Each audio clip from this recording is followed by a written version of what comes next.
Hello there, I am ANVECOM, and ever since I started this channel in 2018, I have always thought someday I will do a video on the Forge Splattershot Pro. It's taken me almost 2 years, but today is that day. With a side of main power-up. Ink blot! I mess up the record button. Oh well. This stage is fantastic. I love it. Now, if I can, at some point, reach over towards my secondary monitor and turn off the stupid, game capture preview that is a second behind instant as per advertised. Let's see over here. Right, I have better range than pretty much everything on the opposing team. I mean, there's one that gets close. I knew you'd pop that. I knew you'd pop that, and you die for it. Alright, so now I guess to demonstrate the special, because this is the only weapon that I have ever played that has Bubble Blower on it. At least I think so. I don't know.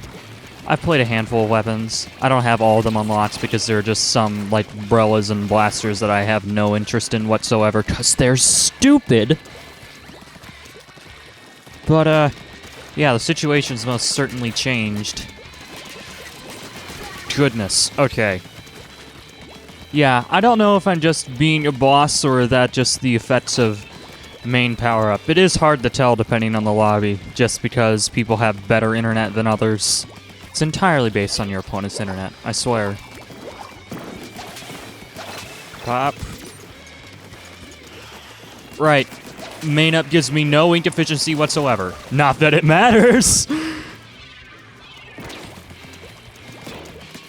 Come on. Come on. There we go. Right, because at its heart, even though it has a weird special and its sub eats tons of ink, and it's primarily best for crowd control, this entire kit is basically a crowd control midline, it seems. When you slap main up on it, it becomes a ruthless killing machine.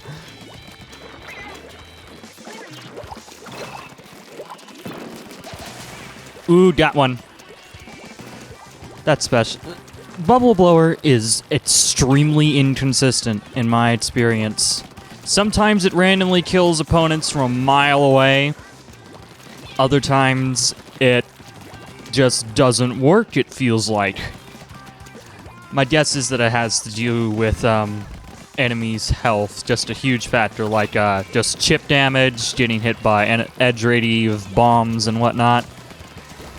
Oh yeah, and then there's the part where you just throw any sort of bomb directly at the bubbles, and it detonates instantaneously, so depending on what angle your opponent's at, it can just... Goodness, I am on fire. Okay. Yeah, depending on the angle at whatever bomb hits the bubble blowers, it can just be insta-death.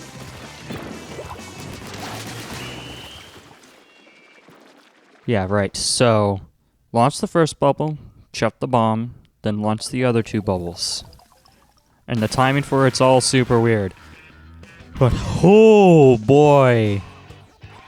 Getting some, K-Pro vibes. Please do check that video out. I'd consider it one of my crowning achievements on this channel. I love it. Just, yeah. I'm definitely staying in this lobby because, oh boy. And now we have R1 Mall. The terrain on this stage, there's too much. I'm not really that fond of it, but at least in my practice sessions, the Forge Pro seems to handle it pretty well with its suction bombs and the weird bubble blower special, and the fact that the areas that are open, this thing just laser beams over. It's a midline.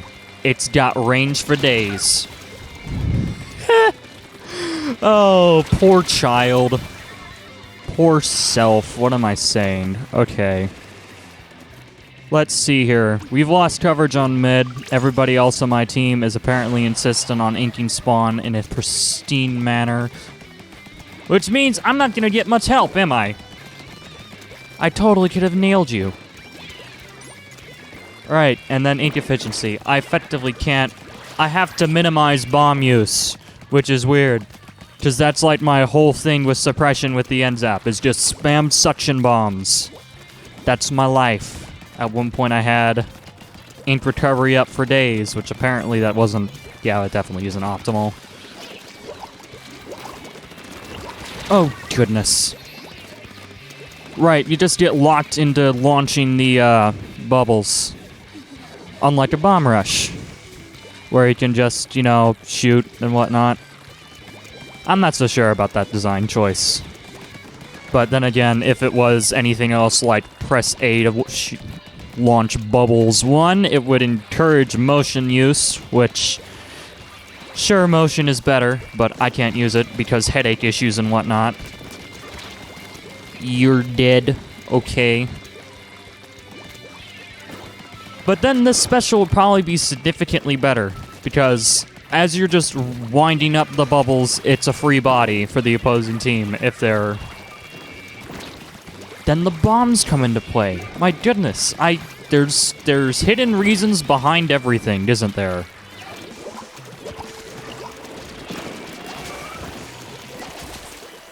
Alright, that was a pretty good clearing out. That dude's being a jerk, apparently. Random partying and whatnot. Oh, goodness. And they have our side path covered. That isn't good. See if I can nail some extra people. Yep. Probably hop down. Actually, no, there's 2 people here. Interesting.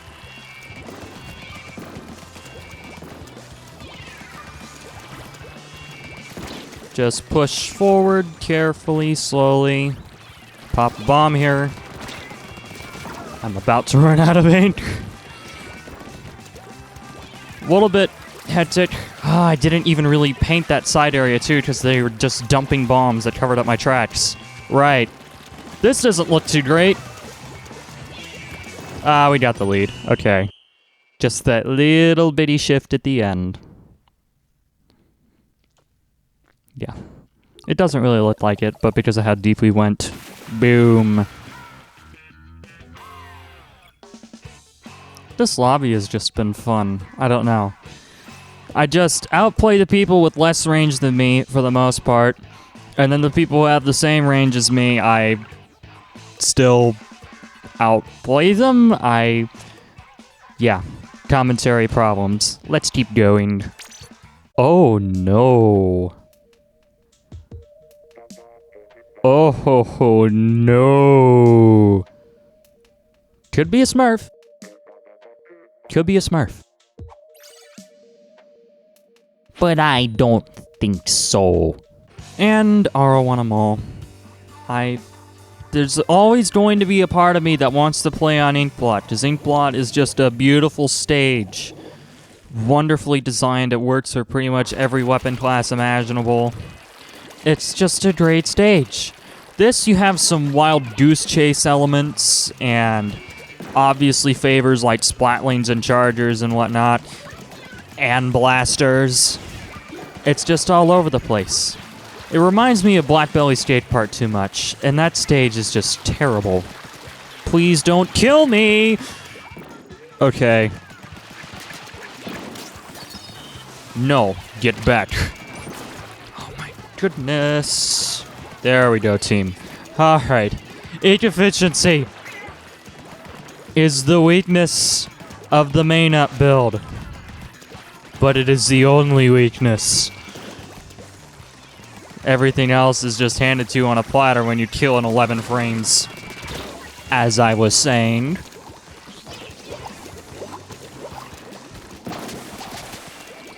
Alright, somebody's camping up here. Or they moved. Yeah, they just continued forward, didn't they? Dead. 2-shot, dead. Ah, beautiful. Again, there's some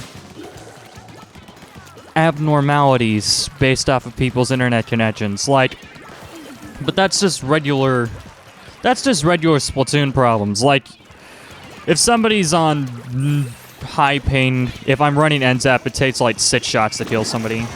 What the heck are you doing?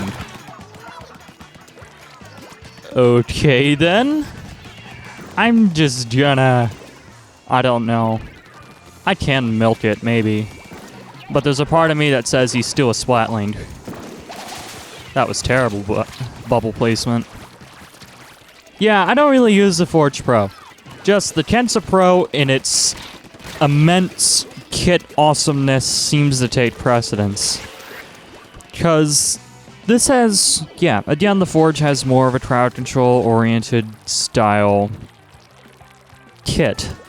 But the K Pro with Booyah Bomb can do pretty much all of that anyway. I don't know. Just all other variants of the Splattershot Pro are antiquated by the Kensa Splattershot Pro. Goodness, I'm just... Oh, yes. Beautiful. Satisfaction. Alright. And we're building up a lead, too, when it's the most important time to do so. Just push on the right. Get special charge. Pop bubbles over here, because I can. It does nothing, because it's too high off the ground.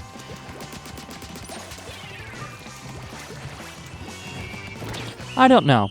Just with having a full-fat, main-up, two-shot potential build, every variant of the Splattershot Pro becomes appealing, just because it's so stupid. Yet, Bubble Blower just doesn't... We had the level 3. The level 3 disconnected. Okay. And I forgot what I was saying. Anyway, if you enjoyed this video, please do like, comment, and subscribe. Thank you all for watching. I am ANVECOM, and I will see you next time.